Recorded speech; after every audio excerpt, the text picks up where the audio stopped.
pulau itu atau ribuan-ribuan boneka itu tampak seperti mayat yang sudah dimutilasi. Hai semuanya, kembali lagi dengan saya di dunia penuh cerita.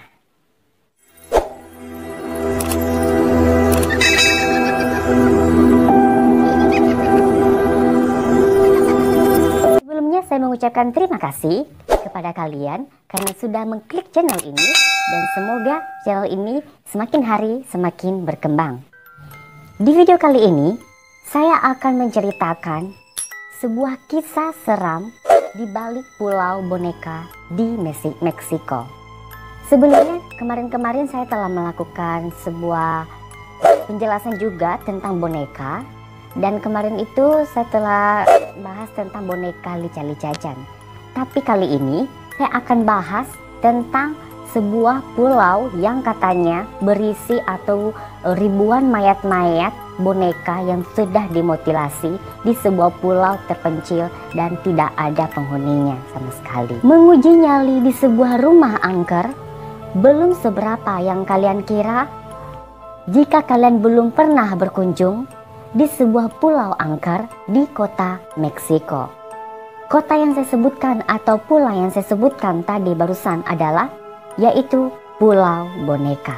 Pulau boneka yang saya maksud bukan boneka mainannya, tetapi sebuah pulau yang menyeramkan yang dibanjiri ribuan boneka yang mirip seperti hantu. Selain dari itu, ada beberapa fakta-fakta aneh yang perlu kalian tahu nih. Apakah kalian penasaran? Kali ini saya akan menjelaskan misteri Pulau Boneka yang bikin pengunjung-pengunjungnya merinding setengah ampun. Tapi jangan lupa subscribe dulu channel ini supaya kamu terlebih dahulu mendapatkan update-update terbaru dari saya di dunia penuh cerita. So, tanpa basa-basi lagi, check it out. Setelah saya menelusuri, ternyata pulau ini memiliki sebuah latar belakang yang sangatlah menyedihkan. Mengapa begitu? Ya, kisahnya dimulai oleh seorang pria yang bernama Don Julian Santana Barrera. Don Julian Santana ini terlahir di La Asunción, di salah satu perdesaan tertua di Xochimilco pada 22 Oktober tahun 1921. Pria ini katanya sebelumnya adalah seorang petani. Ia memiliki lahan dengan menanam sayur-sayuran dan buah-buahan. Singkat cerita, pada suatu hari, Don Julian Santana Barrera ini seketika berubah. Ia dijuluki sebagai pecandu peminum minuman keras, sehingga orang-orang di sekitarnya tidaklah menyukainya. Dengan begitu, Don Julian Santana ini diusir di desanya. Pada tahun 1950, Don Julian memutuskan untuk pergi dengan meninggalkan anak dan istrinya. Dengan demikian, Don Julian pergi sebagai pengembara. Namun anehnya, Don Julian Santana mendapati sebuah pulau yang tidak berpenghuni. Pulau itu terletak di sebelah danau Tazuelo. Padahal, orang-orang mengatakan pulau ini dianggap sebagai pulau hantu. Kenapa? Karena hanya sebagian orang saja yang sering datang ke pulau itu. Nah, saya yakin teman-teman juga pasti mau bertanya nih, mengapa pulau itu dikatakan pulau berhantu? Apakah di pulau itu pernah terjadi sesuatu? Penasaran bagaimana ceritanya? Next. Menurut pendapat orang-orang Meksiko, dahulu kala ada 3 orang anak kecil yang sedang asyik bermain di tepi danau. Akan tetapi, salah satu dari 3 orang anak ini dikabarkan tewas tenggelam di danau Tazuelo itu. Dikabarkan pula baru beberapa hari tinggal, Don Julian mengaku bahwa dirinya merasa diganggu oleh sesosok arwah anak kecil yang sudah meninggal di salah satu kanal di dekat gubuknya. Sosok arwah anak kecil yang meninggal itu sering diceritakan. Ia selalu bernyanyi, tertawa, dan memanggil-manggil nama Don Julian dari dalam air. Menurutnya, ia berkata ada sesuatu yang menggaruk-garuk gubuknya serta mengetuk-ngetuk jendela hingga membuat Don Julian merasalah takut. Terkadang Don Julian pernah mengaku pernah melihat sosok arwah anak kecil yang berada di atas pohon, di atas air, serta melayang-melayang di malam hari. Sejak saat itu, Don Julian merasa hidupnya tidaklah tenang. Ia merasakan ada sesuatu aneh yang mengikutinya. Kemudian pada suatu hari, Don Julian tak sengaja melihat sebuah boneka yang mengapung di atas air dan ia mengambilnya serta ia gantungkan di atas cabang pohon di mana dekat lokasi kanal anak kecil itu pernah meninggal. Ia sengaja melakukan itu supaya kenapa? Arwah sosok gadis itu bisalah tenang. Ia berharap supaya ia tidaklah diganggu lagi. Akan tetapi, apakah cara Don Julian itu berhasil? Ternyatalah tidak. Mengapa demikian? Karena sosok arwah gadis kecil ini masih saja selalu mengusik dia. Sejak saat itu Don Julian berpikir untuk mendapatkan ide baru, yaitu ia mengumpulkan satu demi satu boneka untuk digantung di sekitar lokasi kejadian. Alhasil, supaya ia tidak lagi diganggu oleh arwah penasaran si gadis kecil. Akan tetapi, timbul pertanyaan, dari manakah boneka-boneka itu? Dan apakah ada sebuah pabrik yang berada di dekat pulau itu? Dan apa mungkin ribuan boneka itu terdapat di aliran sungai? Dan bagaimana nasib Don Julian Santana sendiri? Penasaran bagaimana ceritanya? Menurut pengalaman Don Julian itu sendiri, ia mengaku bahwa ia tidaklah malas untuk mengumpulkan satu demi satu boneka dari pembuangan sampah. Demi untuk mendapatkan banyak boneka, Don Julian ikhlas untuk melakukan barter terhadap pertaniannya kepada siapapun yang ia temui supaya ia mendapatkan banyak lagi boneka. Baik itu boneka dari plastik, dari kain, atau dari karet, atau dalam keadaan baju compang-camping, ia pun pungut semuanya. Ia berpikir seakan-akan boneka-boneka itu adalah sebagai sang penyelamat bagi si Don Julian dari kekuatan jahat arwah penasaran gadis si kecil. Kemudian ia menggantungkan boneka-boneka itu secara acak dari depan pintu gubuknya, dari pagar, pohon, hingga di atas pohon. Setelah beberapa bulan Don Julian tinggal di pulau, ternyata Don Julian ini tidaklah sendirian.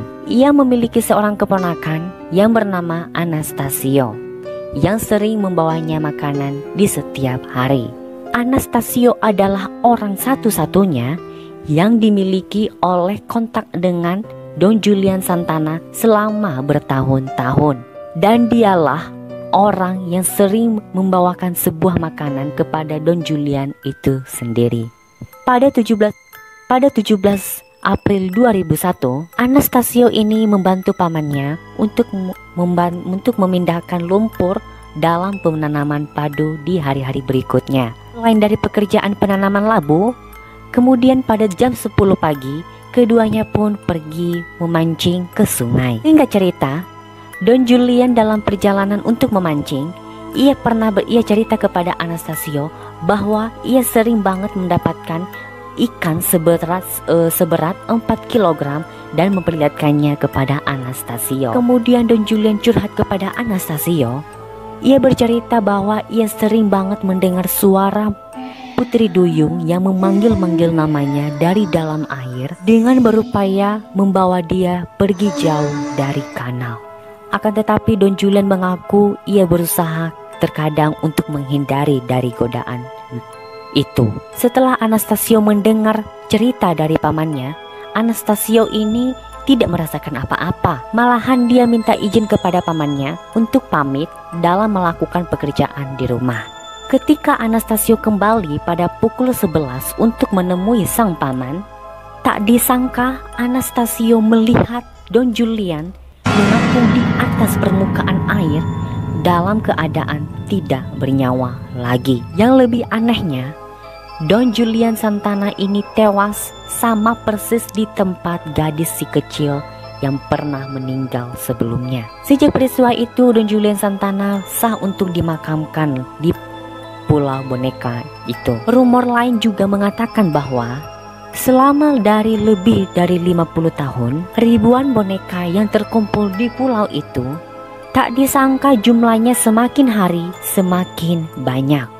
Bahkan katanya boneka-boneka itu mencapai lebih dari 150.000 boneka yang terdapat di sana. Banyak juga yang mengatakan bahwa jika dilihat dari jauh, pulau itu atau ribuan boneka itu tampak seperti mayat yang sudah dimutilasi, hingga menciptakan suasana yang sangat mencekam.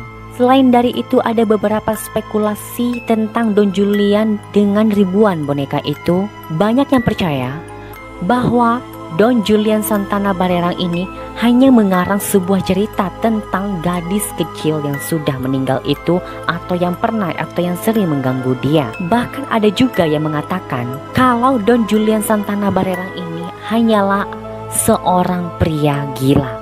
Ia menganggap bahwa boneka-boneka itu adalah perwujudan dari anak-anak kandungnya sendiri. Tentang mengenai kematiannya, masyarakat sekitar menganggap bahwa kematian Don Julian bukanlah dari cerita tentang Putri Duyung itu ataupun sosok arwah sang gadis kecil. Banyak yang mengatakan ia meninggal melainkan memiliki atau Don Julian ini memiliki penyakit serangan jantung.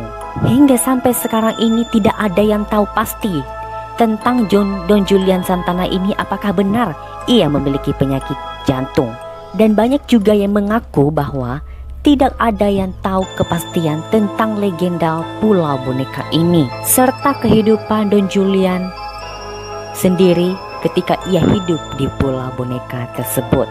Sejak kematiannya pada 2001, orang yang menjaga serta yang membukakan pintu bagi para pengunjung untuk masuk adalah hanya keponakan Don Julian itu sendiri yang bernama Anastasio Santana. Anastasio mengaku bahwa meskipun ia tidak pernah tinggal di pulau itu, dia percaya bahwa arwah sang gadis kecil itu masih saja berada di sekitar pulau dengan merasuki ribuan boneka yang digantung di pulau itu. Dia juga mengaku bahwa bahkan ia juga menyaksikan beberapa kejadian-kejadian aneh tentang ribuan boneka itu yang terjadi di malam hari. Boneka-boneka itu melakukan berbagai gerakan-gerakan berbeda, seperti memutar kepala, mata bergerak, dan memutar-mutar kaki.